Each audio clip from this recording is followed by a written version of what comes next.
It's another Q&A edition of Optimal Health Daily, episode 130, and I'm Dr. Neil Malik. Welcome to another Friday edition of Optimal Health Daily, where I answer your health questions related to fitness, diet and nutrition, stress management, anything along those lines. So why should you bother sending me in a question? What makes me the expert? Well, I have my doctorate of public health degree with an emphasis in nutrition and chronic disease prevention, as well as my master's in public health with an emphasis in health education and health promotion. I'm also a registered dietitian nutritionist.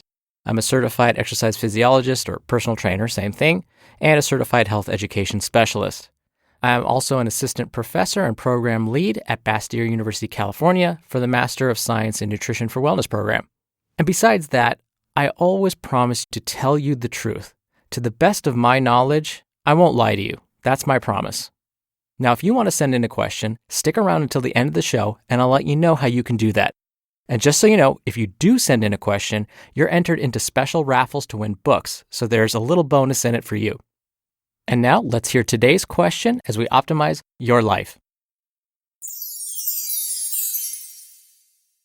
Yeah, hi. I was calling, I'm one of you guys' regular listeners, but I was calling about a supplement that I've been turned on to for a while, and I've done some research on it. It's called CLA, Conjugated Linoleic acid, and it's supposed to help with weight loss, kind of like a diet supplement to help with, I think, kind of mid-range body fat.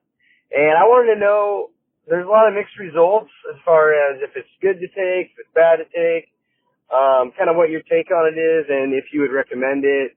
And there's also, like, you can take it in certain amounts, or, yeah, just kind of curious what it would be if you would recommend it, or how you would advise using that supplement. Again, CLA. Thanks so much. This is Travis. All right, appreciate it. Keep doing a great job, guys. Bye-bye.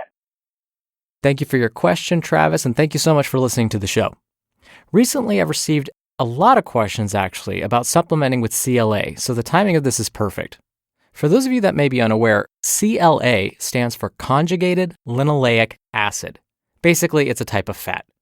For example, if you listen to this show, you've probably heard of saturated and trans fat. These are actually two different types of fat with different chemical structures. Because of these different chemical structures, they have different properties. So when we consume saturated fat, our bodies respond very differently to it when compared to something like trans fat, which also has a very different chemical structure. Now, the same will go for CLA. I should mention that CLA is actually found naturally in a number of foods many of us actually eat on a regular basis.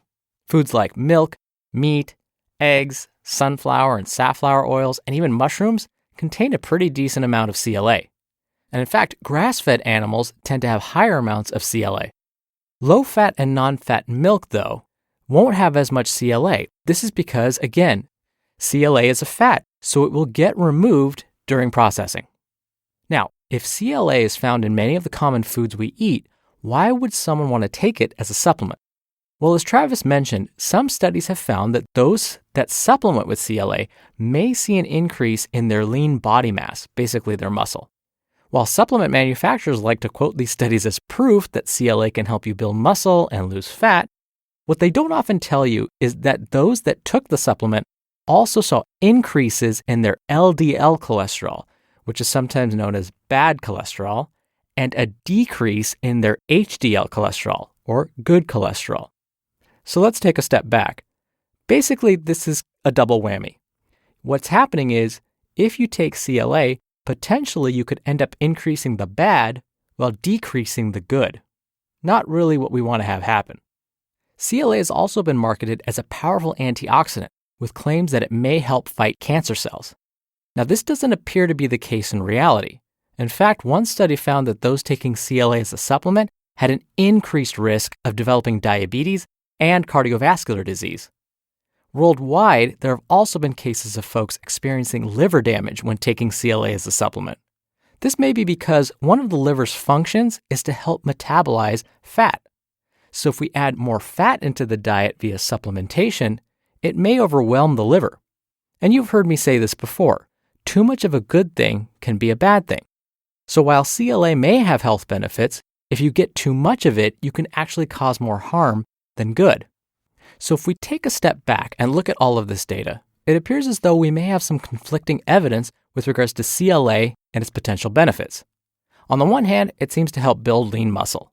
On the other, it may increase a person's risk for developing diabetes, cardiovascular disease, and it may harm the liver. I imagine that this is partly due to the fact that we simply don't know what the right supplement dosage should be. How much should you take in supplement form and how often? Should the CLA supplement be made of safflower or sunflower oil? Or should we extract the CLA from animal products or mushrooms? We simply don't know. So, in my humble opinion, I would limit my use of CLA as a supplement until we have more information on the correct dosing. So instead, I would consider increasing the intensity of your gym routine or switching it up a bit, focus on consuming lean proteins, combine 5 to 9 servings of fruits and vegetables each day, along with some whole grains to help build that lean muscle, get rid of some of that body fat, and reduce your risk for chronic disease. Thank you again for the question, Travis. You're going to be entered into a raffle every month to win a book from us. Now, if you want to send in your own question, basically it's like getting a consultation from me for free, it's really easy to do. Just come by oldpodcast.com and look for the bar along the side of the page that says Ask a Health Question. If you click on that, you can record a message straight from your computer's microphone or from a phone if you use the app. You can do multiple takes, and once you're happy with it, you can submit it to us. It's really easy. Or you can call in. The number is 61 I love OHD. So either that or visit oldpodcast.com to send in your question, and if you do so, you'll be in special raffles to win books from us. And thanks to your support, thank you for listening. We now have completed 130 episodes of Optimal Health Daily. Thank you so much. Thank you for sending in your questions. Thank you for sharing this show with someone. Have a great weekend, and I'll see you on Monday's show where your optimal life awaits. Hello, Life Optimizer. This is Justin Malik, creator and producer of this show and Optimal Living Daily, the brother podcast of this one. Literally, I'm Dr. Neil's brother. If you like the format of this show, you'll love Optimal Living Daily too, where I also read to you from blogs, but cover other topics like personal development, finance, and minimalism from bloggers like Derek Sivers, The Minimalists, Zen Habits, and many more. So for more amazing content read to you for free, come subscribe to Optimal Living Daily too, and together we'll optimize your life. You've been listening to Optimal Health Daily. Be sure to hit the subscribe button to stay up to date on each new episode, and head to oldpodcast.com. That's oldpodcast.com for a free gift, as well as more actionable tips and resources to help you maximize your potential. Thanks for joining us, and remember, your optimal life awaits.